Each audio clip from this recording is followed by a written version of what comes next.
Sadly, as we meet this afternoon, it looks like a fifth lockdown is imminent for your state. Yeah, well, that seems to be the word that's coming through. Obviously, we'll see what the state government announce, but if that is what transpires, I think Victorians will do what they've always done, and that is, abide by it and make sure that we get on top of this as quickly as possible. But it does highlight the uncertain country that we're living in right now, and it will remain uncertain until we have a proper rate of vaccination in Australia. I mean, the Prime Minister said that vaccination wasn't a race. I think as we are looking at millions of Australians in lockdown right now, I think deep in their bones, every Australian knows that it's a race. It's a race against the virus, and a 10% vaccination rate in the country as it stands today in terms of those who are fully vaccinated is just not good enough, and that is on Scott Morrison. 75% of those over 70, is it time to have a rethink on how we deal with this virus?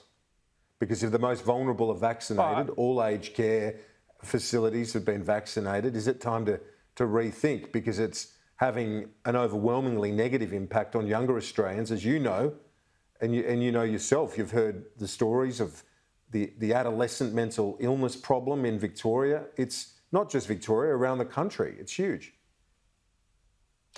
And you're right to highlight mental health. I think there is a significant mental health impact that has been experienced by Victorians by virtue of what happened last year, and I think that you're right also to focus on young people, and that will be the same as we're experiencing lockdowns elsewhere in the country. And that's not to criticise the lockdown. The lockdown needed to occur in order to make sure that we weren't in a much worse situation, but it just does highlight again that we don't get to the other side of COVID-19 until we're vaccinated. That's the pathway out. That was always going to be the pathway out. And really, Scott Morrison and his government have been asleep at the wheel in relation to that. They've frankly been incompetent.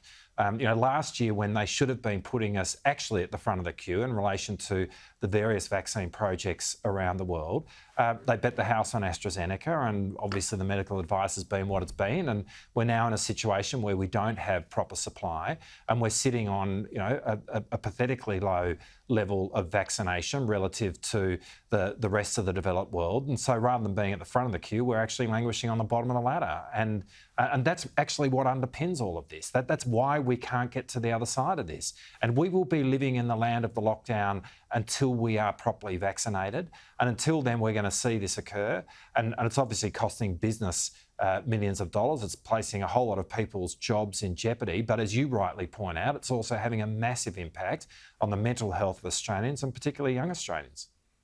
The Prime Minister points out as well, though, that there were things that happened outside of the government's control. First of all, with Europe blocking that initial shipment, then changing advice in terms of AstraZeneca, which is still, by all experts that I've spoken to, say is a safe vaccine. And they've stepped up the purchasing and delivery of Pfizer. The Prime Minister indicating this afternoon that, well, he didn't rule out a suggestion to him that he's going to speak to the Pfizer chief. We're talking about 1 million doses from Pfizer per week from now, pretty much. If it's any more than that, how would the doses be rolled out? Would the facilities, would our framework be able to hold up to that? Well, the Prime Minister is never short of an excuse. But one thing you won't see him do is take responsibility for anything. And really, Australians are paying the price for that. Because on the bad days, this Prime Minister goes missing, because on the bad days, he refuses to stand up and take responsibility, no lessons are learned, and all you hear from him and his ministers are excuses. And this is a Prime Minister also who really doesn't lead.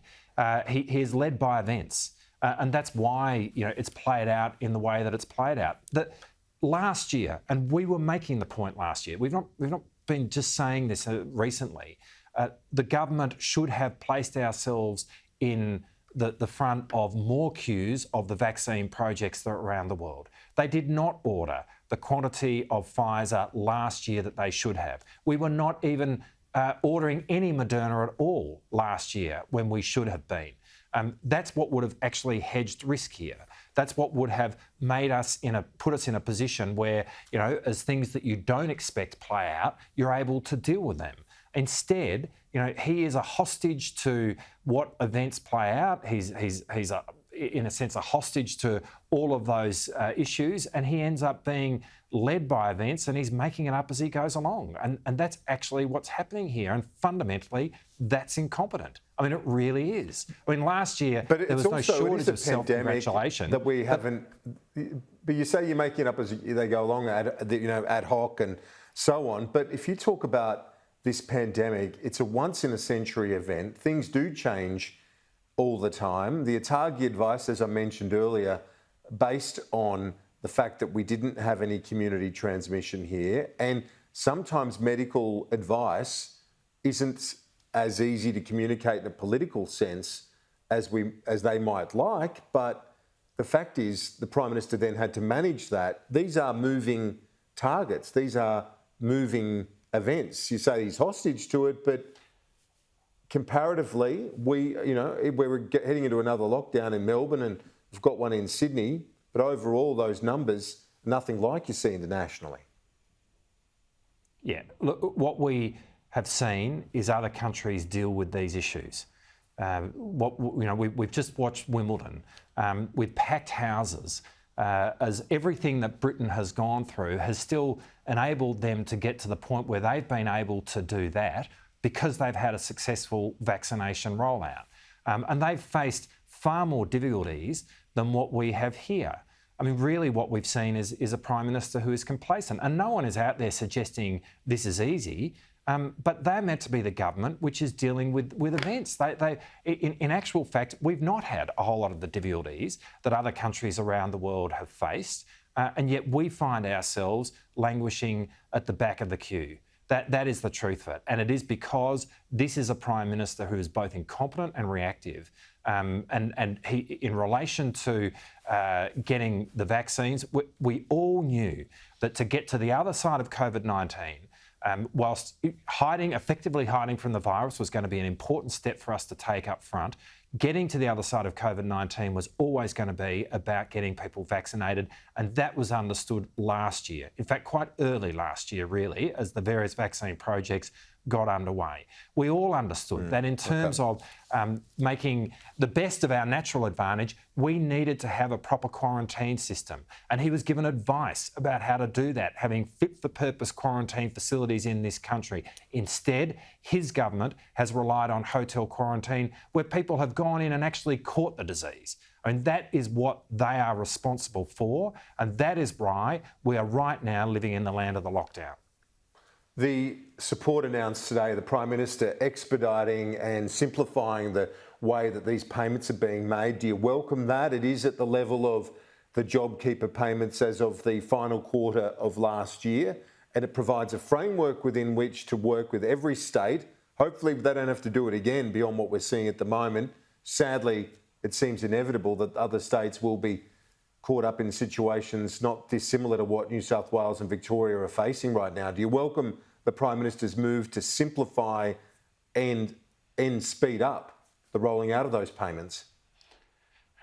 More support is obviously welcome, but far from them actually putting in place a framework which gives a consistent way in which people can deal with the system and understand what support will be provided to them, we are instead seeing essentially an announcement every week, which is why I absolutely say these people are making it up as they go along. And actually, today's announcement is a concession that Victorians were shortchanged during the last lockdown. I mean, this is a government which is actually deeply anti-Victorian. Something has to happen in New South Wales before they actually do something for Victorians. That's the truth of how Scott Morrison governs in this country. I think every Victorian feels it. In the midst of the lockdown last year, this was a government who stood up in Parliament and attacked Victoria. That's what was actually going on.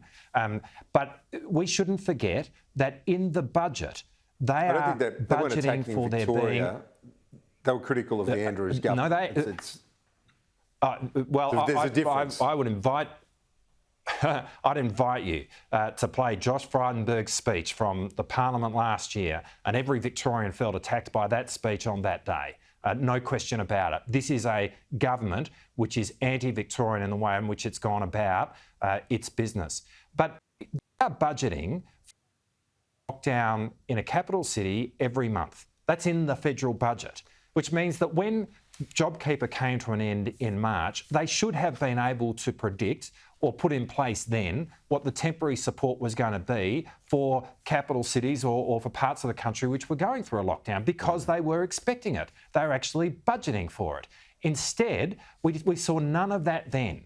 They've been making it up ever since. There is no consistent framework. And as a result, what there has been is uncertainty, which has characterised the way every business and every worker has felt every time a lockdown is announced.